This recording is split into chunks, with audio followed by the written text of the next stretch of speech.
à une époque où il n'y avait pas Internet, je reviens à la notion de vitesse. Aujourd'hui, on cherche quelque chose, on a accès à ça instantanément.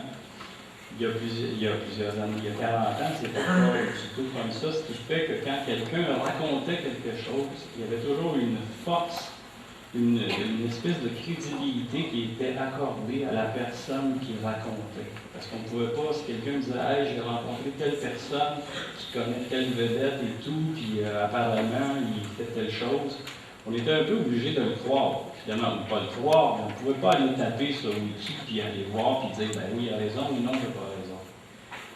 Et donc, il y avait une espèce d'aura autour du compteur qu'on retrouve un petit peu aujourd'hui maintenant avec la vague que les nouveaux compteurs qui ont à peu près votre âge, comme Fred Pellerin.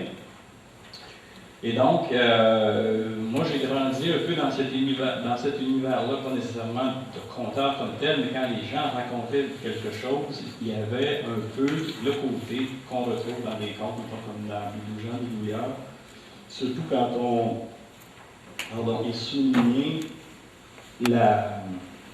l'attitude que pouvait avoir le compteur à l'époque, justement, de tourner les coins un peu ronds, d'en mettre un peu, d'exagérer certains détails.